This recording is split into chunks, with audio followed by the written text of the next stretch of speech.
Hey everyone, I am TheChosenOneLegend here, as always joined by my co-host. Hi, I'm Kai, also known as Fascurreyn. And welcome back to the BunchaJokahs podcast, where we talk Nintendo news and other gaming highlights from the past month. And we're approaching that quiet winter season for sure, which to be honest, after the Direct before, is kind of a relief. I'll take it. Yeah. We really don't need too many new games at the moment. We sort of know everything that's coming up soon. So until that January, February Direct, we've mostly got a few little small stories and updates, and Nintendo just being weird as usual. It's been interesting, but as you said before, Kai, you've been quite busy, right? So I haven't really kept up with a lot of it. No, yeah, a lot of this month has been very fresh to me, so I guess we'll see how it goes. Yeah, I mean, you picked a good month to be busy, to be fair, because like I said, I've got like 4 things here. But we will have timestamps in the description below if you want to check out the different sections. And of course, we will also be talking about games we've been playing at the end, so stay tuned for all of that. But let's just crack on with the first segment of the podcast. Can't have a podcast without news, baby, where we go over the few news highlights we got of the month. And I guess I'll briefly touch on the fact that we've been getting some sort of bits and bobs for Hyrule Warriors Age of Imprisonment, as that's their next big upcoming game now that Pokemon's been and gone. And the first thing I want to mention is that we got names for all the sages. I didn't write them down, but we have got names, so we're beginning to get characters, which is nice. It's something. And we also, we thought it was the case, but we got the confirmation that the Gerudo whose face we saw was the sage. So hopefully that means the other 3 are going to get faces as well. But they're still holding off. I've said this every month. For some reason, they're not showing it yet. Yeah, they're hiding it, but I kind of realised this after a while. I was like, the reason that Age of Calamity was so good is because you got to play as those old champions you knew. Even if we get faces for these sages, I still won't care about them because they weren't interesting in the first place. Like, you could give them faces and you could probably even give them character arcs, and I still won't care. So I'm a little bit like disillusioned by the game as a whole at this point because it just seems to be doing Age of Calamity but not as good. Yeah, that is... Time will tell how well they handle these characters, because like you say, we don't have the initial, like, desire to explore their story. And the funny thing is, this is the game where everyone's going on about it, like, they seem to be emphasizing that it's canon, whereas people complained that the last one wasn't. But to be honest with you, this is the one where I don't care as much that it's canon, because I'm not as invested in the story of the Imprisoning War. So, ironically, even though it might be, for this one, I don't really mind either way. But I hope that they're doing some interesting stuff, because to be fair, if you look at Age of Calamity took characters who didn't have much to do and gave them, voices for the first time. How it did characters like Koga and what was his assistant, like Suga, was it? Something like that. If I recall, you quite like that character. I might be wrong on that one. He was my favourite. I forgot his name though, so that's not great. It's been a while, but like they've shown that they can do good stuff with like original characters in the past that actually make compelling changes to the story and that. So I hope that these new sages fit that. We also saw a character called Linalia, who's a chamberlain for Zelda with like the derpiest face in existence, but sure.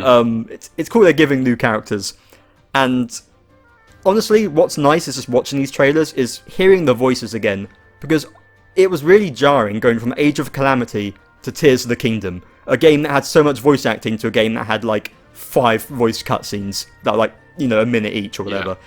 It's like characters like, again, Koga, who had a great English voice, had so much personality, and then you meet him in Tears of the Kingdom and he's just going, again, it's... It really felt like it was lacking because we got used to it with Age of Calamity. So I'm at the very least glad to see that's going to be back, and hopefully the story's fun, I suppose. Yeah, I mean, that's really going to be the key, is what new stuff do they do with it to make it fun. Like, on the gameplay side of things, the Zonai device bits all look amazing. And of course, we got revealed to the character. I'm glad that my initial guess was right, and that you've basically got a construct version of Link that you can play as, so that he's still in the game, which looks really cool because it seems to have a lot of what was it, like flying mechanics or something? I can't remember exactly. Somehow he seems to have some sort of aerial combat. Yeah, I don't know if that's like its own mini game or if that's a part of his standard moveset, but it looks interesting. Yeah, so there's stuff there to work with, and I'm just hoping that they do still make it a good game, because if they try and make Age of Calamity 2, it will be boring, so whatever they do that's refreshing is really going to be key here. Yeah, because I think the big thing is that people are starting to tire on this version of Zelda now, with Breath of the Wild, Age of Calamity, Tears of the Kingdom. This is the fourth iteration of these characters or this sort of world. So I think the hype has definitely gone down. People are ready to move on to what's new for Zelda. But looking back, I played some Age of Calamity recently with a friend, and it's like, this game is damn good. And yeah, I have pre-ordered it, so this time next month I'll probably have beaten the game and be giving my thoughts here, and hopefully it's good. But it looks not bad so far. We'll have to let it come out and sort of see, basically. Just let's play it and find out, and I'm sure we'll both be talking about it. Pretty much all we can do. Otherwise, outside of Nintendo doing sort of safe things, we have Nintendo just doing weird things. Close to you, randomly, on Nintendo Today, which if you've got notifications turned on, they sent them out for people. They just dropped this animated short of a baby, just messing around with toys in a room. And everyone was like, what the fuck are you doing? What is this? What does it mean? It's Imagine Babies making a return. Oh, I hope so. That's the big winter game, actually, not Metroid Prime 4. It's yeah, Imagine Babies with a Z. But yeah, it baffled the internet. Like Nintendo fans and on Twitter and whatever were just trying to figure out what it was. There were lots of theories about Pikmin, and then eventually a few days later they dropped it again with the reveal that it was little Pikmin moving around the items, and it's just sort of like a showcase for their animation studio they sort of announced a few months back or whatever.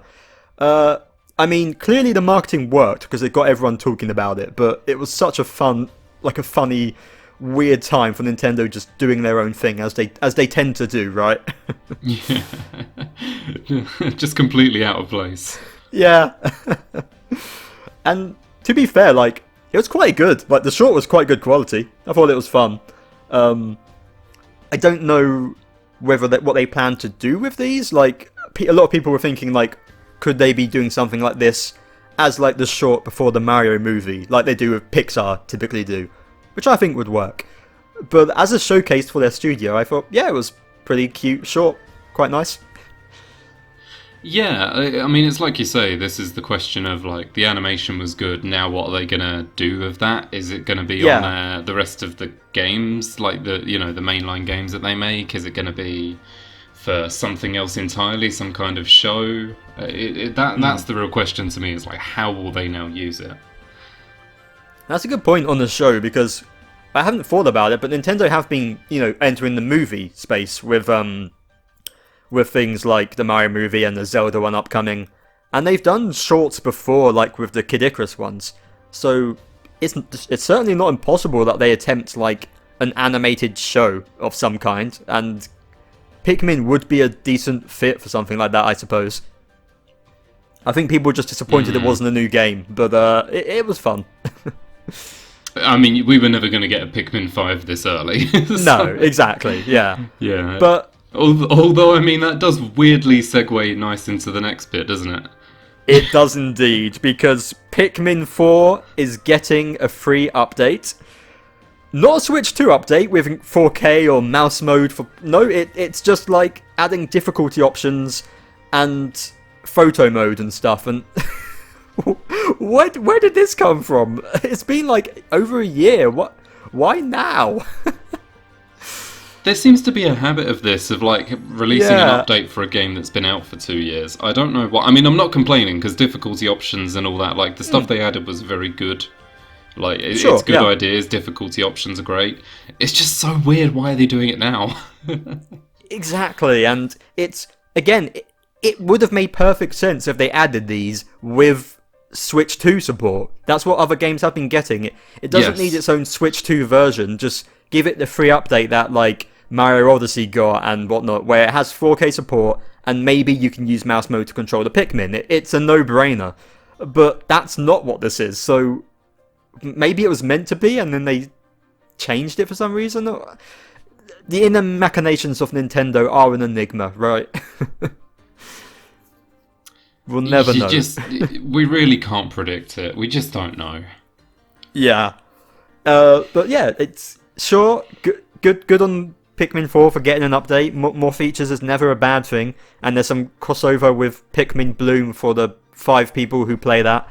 But yeah, it's just one of those random things. And I swear that we're gonna get like, next time I'm gonna get like a notification from Nintendo today saying like Xenoblade 3 gets an update, and I'm like, oh, we're getting the updated visuals and improved performance, and it's just like we're adding 4 new costumes or something, and you know it's you never know what they're gonna do. But I'm scared of their notifications now because they're just gonna fake me out. Yeah, you just pick, like literally spin a wheel. It's like, okay, random game. Smash Ultimate gets new outfits of Mii fighters. It's like, oh, okay. It's just like the most random stuff. We'll have to see what they throw at us next. But our final bit of news, we have the next upcoming game, I suppose. No, it's after Age of Imprisonment, but one of the next big upcoming games is Kirby Air Riders, and we got our second Nintendo Direct for that, which you said you didn't watch, Kai, and it's to be fair, like it's kind of just like it's more of the game. It's Sakurai doing his thing, and everyone watching this knows how great Sakurai's presentations are. Even if you're not that interested in the game, he makes it fun. So I had a good time with it. But what I guess to sort of frame for you, what really came into play here was he broke down like everything, all like the quality of live features, things like the music app where you can change like you can in Smash, down to like new racers, and it's clear it's so clear that Sakurai is throwing everything into this game, and it's going to be like insanely polished, insanely good quality. It's just a shame that I don't care that much about Kirby Air Riders because I want to love this. But I'm not that bothered, so it's a kind of a conflicting one, I suppose. Yeah, I mean, I've been watching through some of the Direct, just scanning through it during the video so far. And yeah, there's just so many cool features of everything. I mean, I'm scrolling through, like, the cutscenes at the end look amazing. There's boss fights that look cool. Like team battles, the online stuff you mentioned, the graphics are amazing. Everything about this game looks great. I just don't care about Air Riders. That's the thing. And you know, it's like, get this team on a game I care about, please. It just, like, it makes me sad that Mario Kart didn't get this level of polish, because it's a great game. It just, if it got this level of, like, it's missing so many basic things, you know, like just being able to change the volume of your music or set a playlist or something.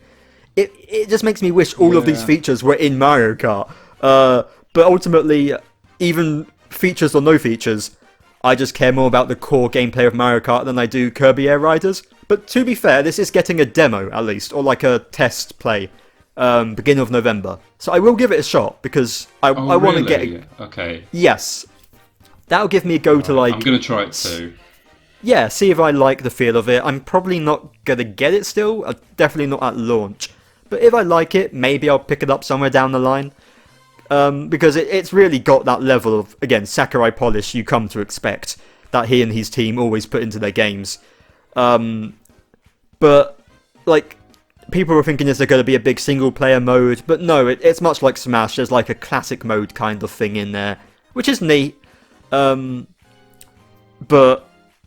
I'm not much of a racing fan, really, you know, so that's really what it comes down to. Wish I was watching it, but... No, I mean, I hate to be that guy, but just... This trailer just exudes so much Smash Bros. Energy from start to finish, like it's 100%. So good. Yeah. Like, in terms of just, like, the overall presentation of it, everything they're showing off, like... This is maybe the best focus direct that's ever been done. It's just like such an incredible shame that it's for a game that isn't as much of a catch, let's say. It will be really interesting to see how well this does, because I know a lot of people online are really excited for this. A lot of people who grew up with the GameCube like the original, and a lot of people who are just Sakurai fans because of Smash are now on board the hype train just because it's got Sakurai at the helm, which is great, and I hope it does well. But I wonder if it will in a year where we just had Mario Kart and we had the Sonic racing game. It's been a busy year for like arcadey races, and it's right between Prime 4 and Pokemon and Zelda, so it will be really fascinating to see how well this does, because it's never going to do Smash numbers, but Sakurai's his presence might be able to pull them up a little bit, but time will tell, I suppose. That's what I'm mostly interested in, I'm not gonna lie. Yeah. You do raise a good point. It's like the opposite of a lightning in a bottle. It's like it's come just after a bunch of other arcade racing games. It's exactly like you say. So Garfield Kart really 2, the worst time for it to come out. Yeah, it's just Garfield.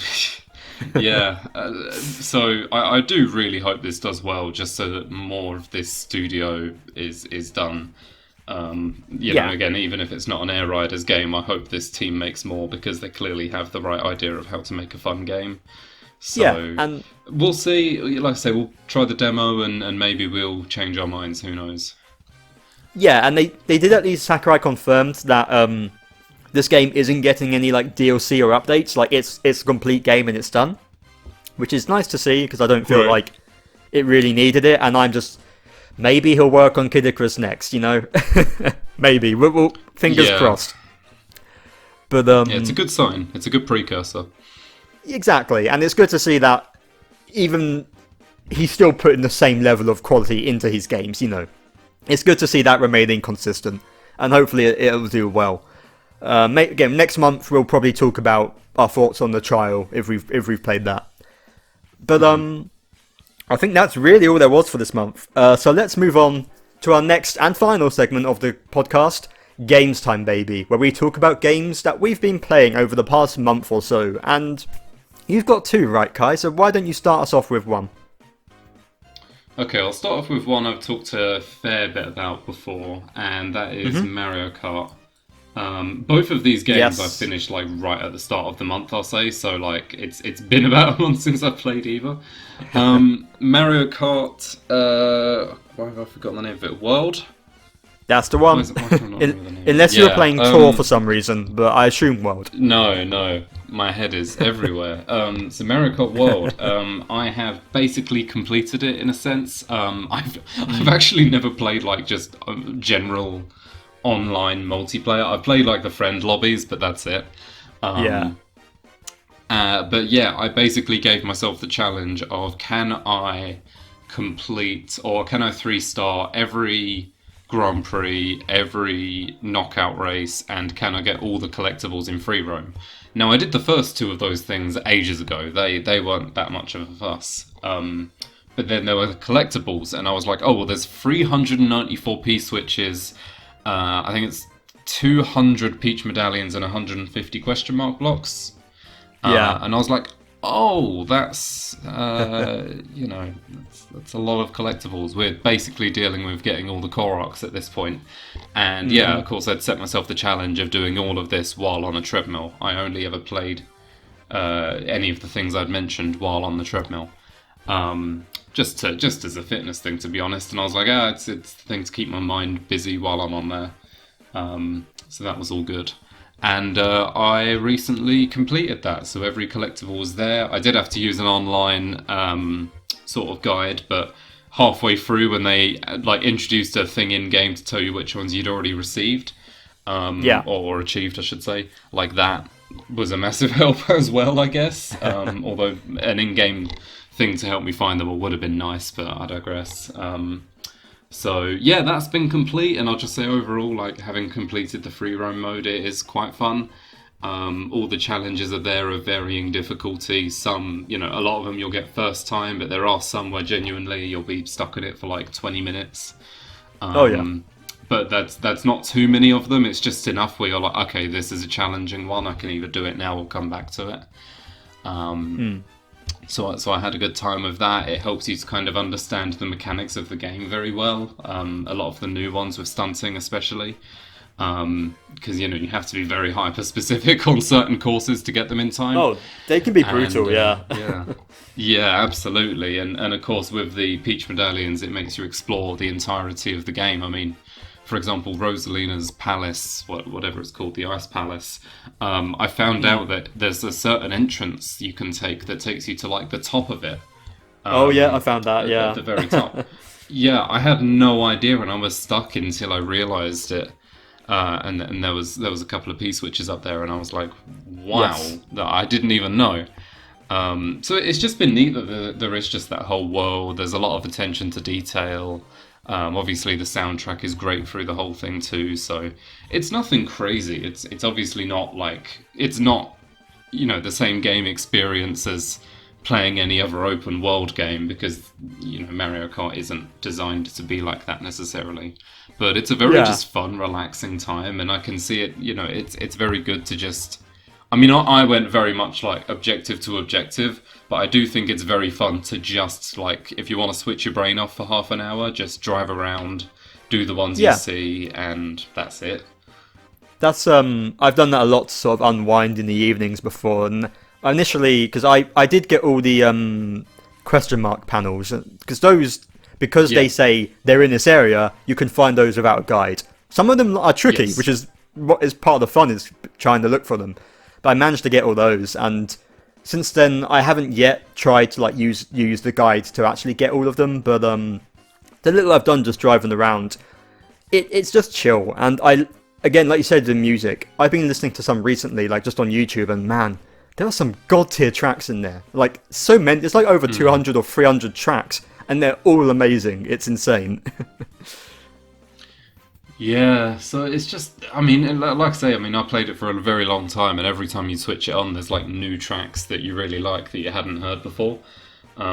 It's such a detailed roster of songs, and it's weird that like that's the most impressive takeaway from it, but it's just really cool. Yeah. Absolutely. So, it was a good experience to just like go through, do all of that. Again, I'm just too objective driven to do it the casual way. That's how I am, but it was good. I lost lost a bit of weight while I was doing the treadmill side of things on it as well. And I feel like now I could be very good at playing Mario Kart while walking, just naturally. Yeah. It can be surprising. There was a couple of times near the start where I would almost fall off when taking a turn in the game, I will say. In a roundabout way, it kind of gives me the image of like, the old Flintstones cars where they just use their feet to drive. In a weird way, you're kind of doing that for Mario Kart. But clearly it works out, so I respect that. So just a good time. Yeah, I definitely mean to get around to finishing up those some point in the future over time. But I guess I've only got one game this month that I have to talk about, and that is the end of an era once again, because I have beaten my final Ace Attorney game. Until they release a new one, because if Danganronpa can get a new game, so can Ace Attorney, damn it. But fingers crossed. They've ran out of games to remake, and I forgot to mention it last month, but they actually, Pikmin style, they randomly are updating the original Ace Attorney trilogy to have like some more options and like soundtracks on that. They're literally doing everything but release a new Ace Attorney game. But in the meantime, Edgeworth Investigations 2 I played, which has obviously got like major hype behind it. It's seen as one of the best ones, up with like Great Ace Attorney and Trials and Tribulations and whatnot. So I was really looking forward to it, and in my personal opinion, I don't think it lives up to the hype it has. I don't think it's up there with the peak of Ace Attorney, but it is really good nonetheless. Like, it's absolutely a great, it's not the great Ace Attorney, it's a great Ace Attorney game, and does deserve its reputation in that way. And it kind of just takes what the first Edgeworth game does and really just builds upon it in a lot of ways. The foundation's there, the gameplay's the same, there's like a sort of a chess thing to it, and there's like a new mini game of sorts where you sort of logic chess. Logic chess, yeah. And you have to pick from several options with a time limit, and sometimes you have to wait. And it's basically a game of reading your opponent's animations and the context of their words to decide how to maneuver the conversation. And it's fun. It's just a nice way to mix up the gameplay a little bit more, you know, give it a bit more variety when you're doing things. I think it goes a long way. And, it's Ace Attorney, so all the classics are there. Your crazy characters, your funny dialogue, fun mysteries, things coming together in the final case with big twists. You know, it's all there and it's all good. What I think this game does particularly well is its exploration of Edgeworth as a character, which the first game didn't do so much. And I actually, if you remember, I criticised the first game for basically being like, okay, you're playing as the prosecutor, but really the gameplay is the same as usual. You might as well be playing a defense attorney, you know. But they actually make that sort of a part of the story, in a sense, without any, you know, plot specifics. A sort of a theme of this game is, after Edgeworth has gone through all his character growth, is where does he go next? Does he want to stay as a prosecutor, or does he maybe want to become a defense attorney? Like, does he follow his dad's path or Von Karma's? It's all part of the story, and it works very well in that thematically. And it feels like this game has something to say, you know. It really has value to Edgeworth's character and his character arc, which I think goes a long way compared to the first game, which just felt more a by-the-numbers Ace Attorney story in a way. So remind me, when's this one set in the timeline? It is after the original trilogy. Timeline-wise, It goes 1, 2, 3, and shortly thereafter, Edgeworth Investigations 1 and 2. Okay, interesting. So, obviously, if you've played later games, you know vaguely where his story takes him and stuff, in some ways, but this game doesn't necessarily relate to that yet, because this is much earlier in the timeline. It's like 7 years earlier. But, it does some interesting stuff with him. And, you know, your usual characters there. Kay's back and she's great. A lot of Gumshoe love in there. You have new... I don't really want to specify, but you have a lot of new characters who are fun. Your new rival prosecutor, called Eustace, is just kind of a whiny brat, and he's quite entertaining. There's a lot of good jokes of him, and he has an interesting arc as well. So, it does everything right, really. But, to be honest, what I think holds it back for me is just... I think I just prefer traditional Ace Attorney to the investigations gameplay. Like, I miss the courts. I feel like there's a certain gravitas to having, like, the showdown in the courtrooms that isn't the same when you're having your final showdown with the villain and you're pressing his statements and presenting evidence like you usually would, but it's just in some random room. You know, it's not... You haven't got, like, the judge presiding over you and all of that atmosphere to it. It sort of takes away from it, and I feel like I just prefer there being distinct investigation sections, trial sections, as opposed to them being sort of mushed into one. That's a personal thing, so if some people might prefer it even, I could see that. But for me, I don't think it's possible for this formula to ever match the original for me. It just doesn't appeal to me as much. So even though it's really good, and it's one of the better Ace Attorney games, and even like the worst Ace Attorney game is still a great game.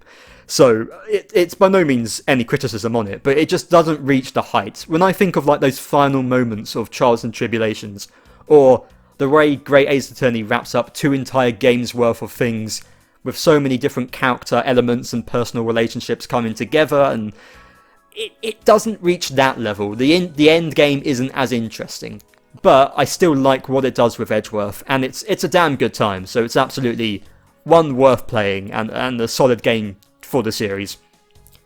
I will get round to it eventually. One day. But yeah, I do plan on it eventually. I have to say this because you brought it up in my head a second ago. I wouldn't say it does everything right. Get it? You know what? That's a fair point. It's sort of destined to not be right, in a sense. You can't see it, but trust me, I'm giving you a slow clap right now. It's brilliant. There. I was going to say we're losers, but we do a Nintendo podcast, so I think that's kind of a given. We have to. Yeah, it kind of goes without saying. It's Yeah. Might as well accept it at this point. But yeah, that's really it. Yeah, I'll be interested to hear your opinions when you get around to it. But a lot of games to play, right? Yes, indeed. And on that note, what else have you been playing, Kai? What's your second game? Right, I genuinely cannot remember if I talked about this last month. I think I might have done, but I had, I think a couple of days after the last podcast, I'd finished Gnosia, or Gnosia, as they call it in the anime, which we'll get to. Yeah, I bought that, I played it, again, obviously at a very convenient time. And I'll just say, excellent game. Like, it's off the bat excellent. Just starting with the core premise of, like, essentially it is a single-player werewolf game. You know, you've got day cycles where you talk and then, you know, basically get rid of people who you think are evil. At night time, the evil people attack the Gnosia as they are. And then you try and get rid of all of them to win. But it goes so much deeper than that at all times. You know, it's not just you trying to suss out who's who. You've also got to prove your innocence. You've got to increase your stats that affect different things, like how much people think you're bad, your ability to spot other people's lies, your ability to make allies. And all of that is incredibly technical when you really get into it. And it's just great to do that and pick up on other characters' tells, which you can never really be sure of, but you know, you slowly start to get a feel for things. Their stats increase as you go through each loop in the game, just to make them even harder. So it's not just you getting better at the game, it's them as well. So that core gameplay loop is really, really fun, and the fact that they literally have it as loops in the game is even better. But just on that gameplay front, I mean, of course, social deduction games are my jam. You add a lot of statistics into it and other bits like that, and it was just an amazing time. So the gameplay was just great. But you might be thinking, like, you know, yeah, I'd enjoy it, but after a certain amount of loops, you might get bored. And then that's where the story comes in, is that you obviously have this story of, like, you're on the ship, you slowly are finding out what the Gnosia are. You're figuring out, like, why you're there, why you're looping, who seems to be in the know.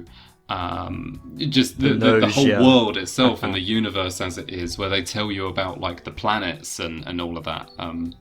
That's when it becomes interesting. Like, every character has around 6 special cutscenes under certain conditions, some easier than others, where they sort of tell you a little bit about themselves, where they're from, or, you know, secrets about them.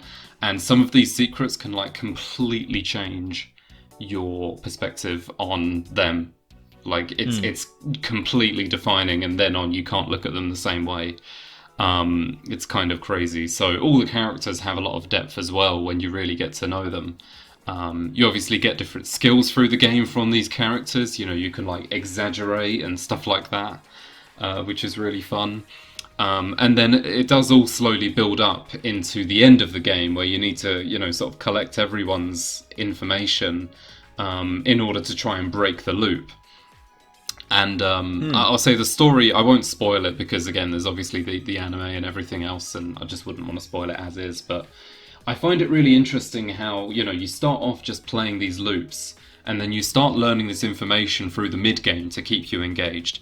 And then by the end, it's like, the game is almost less about the Gnosia aspect and more about the looping.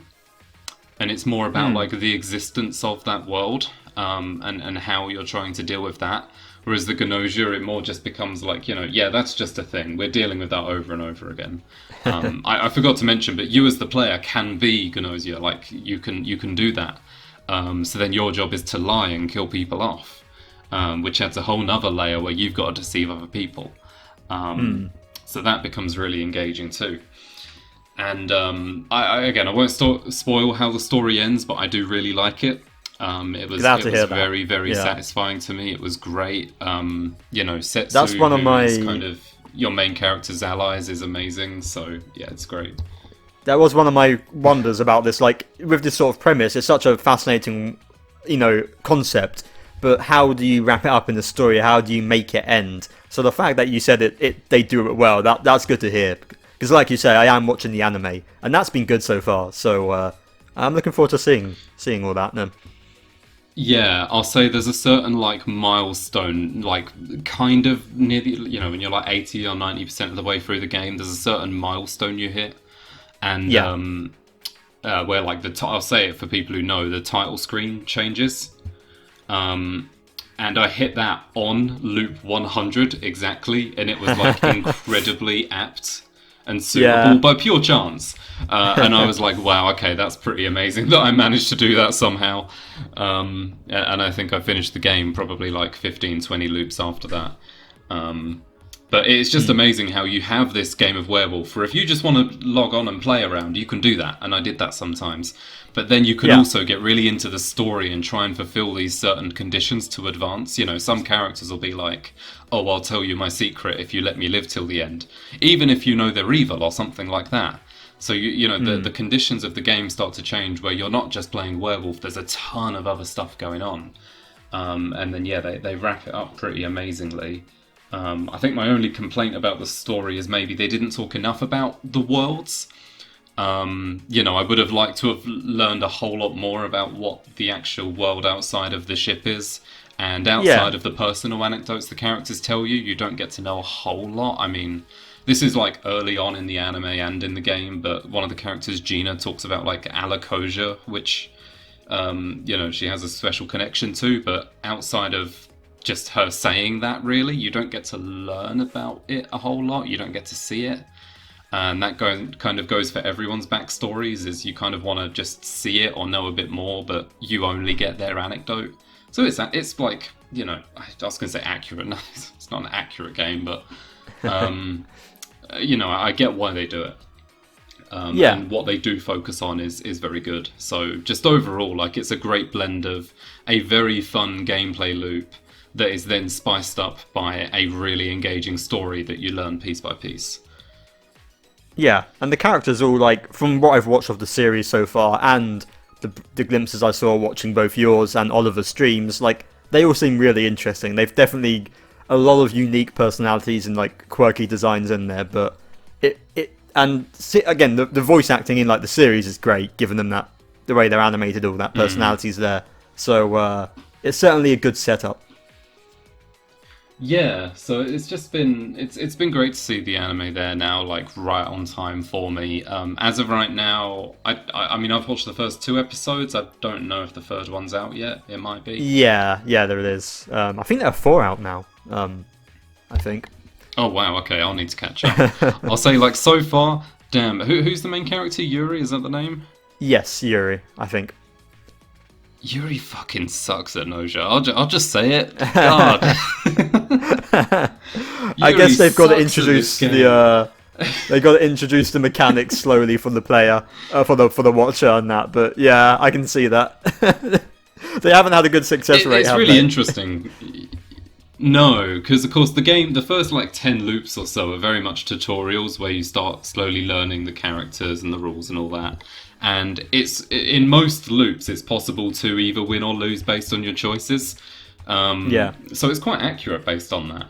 I actually hadn't lost until one where it forces you to, really, which I'm sure is going to be in either the next episode. Maybe it's in one that's already been out, and I don't know. But yeah, I do like how there's kind of that choice at the beginning to lead you into it. So I'm really curious on how the anime is going to tackle everything, because obviously, again, like, these first couple of loops are somewhat preset in what they show you and what they tell you. But then later on, it's basically just going to be a mishmash of characters, lore, and stuff that I want to know, like, what loops specifically are they going to do? Because there's so many interesting ones across the course of the game. Which ones are the most interesting that they're going to pick out? Are they going to do some, like, compilations? I really don't know, but I'm like super curious, so I'll be keeping an eye on the anime too. But it's a game I definitely recommend. It's a great load of fun. Yeah, glad to hear it. Well received. I mean, you can't go wrong with an Oliver recommendation, can you? I mean, Ace applies to Ace Attorney and Gnosia from both of us talking today, actually. So it's Yeah, It always pays and I'll off. say, like, normally my favourite characters in these games are, like, the side characters. But I have to say, in this one, Setsu is the GOAT. There's no debate. Yeah, yeah. Unless you count Shigamichi. Fair play, yeah. I'm definitely interested to see them more as they go on. 'Cause I think, I might be wrong, but I think it's a double cur, like, anime. So it's going to be going for, like, 20-odd episodes, I think. Oh, excellent. I might be wrong on that one, but I'm sure I read that somewhere the other day. I guess there's a lot they can do with the looping concept and that. So, yeah, well, I think once so that's all much, done, yeah. we'll probably talk about it here, I'd imagine, once that's wrapped up. But, yeah, glad to hear the game's good. And I guess that's it. Hey, here we go, 40 minutes. We can do a shorter one every now and then. Somewhat. It happens. Somewhat short. For our current standards, shorter. It's weird to think our first ever podcast was 35 minutes or something, Kai. And we had like an extra segment back then. We had 3 segments. Like we've become wafflers as we've grown older, is what's happened. Yeah. But but that's it for this month. So thank you so much everyone for listening. Of course, we'll be back next month on the BunchaJokahs here on YouTube with video versions or audio-only versions of the podcast on Spotify and other podcasting sites. We also do reactions to directs and middle videos where we break down different topics. We did a Danganronpa 2 theories one recently. If you're interested, check that out. And where else can people find yourself at, Kai? Twitch.tv/Fascurreyn. I'm technically not like streaming much at the moment, but Inazuma 11 is allegedly out soon, so I'll be super on that when it happens. It's weird because I was looking like the other day. I went to like just check the eShop. It's not even like on the eShop yet, and I'm like, come on, I don't believe it's real. Yeah, till I it's know there. they're gonna delay it. I've been waiting for this game for a decade, literally a decade. It feels like they're just teasing us at this point. Like, until it comes out, it could be the day before, and I would still not be surprised if they go, actually, we need another month or something. So, hopefully. But hey, we could be talking about it this time next month, Kai. You know, it's in some capacity. Like, it could be happening. We'll see. Who knows? But, of course, check the streams out when they happen. And you can find me on twitch.tv/TheChosenOneLegend. On occasion, I'm a bit busier recently, but when I can, I've been doing Ocarina of Time Randomizer, which has been a lot of fun. And also, I'll put a link to both of those and our friend Samm, who made our channel logo and makes a bunch of the old thumbnails, so you can check him out as well. Until then, have a good month. Have a good Halloween. Happy Halloween, I suppose. Yeah, see you guys later. Sort of. I mean, it'll be over by the time this video's out. So, hope you had a good Halloween, I guess. Happy November then. Goodbye. Goodbye. Nice.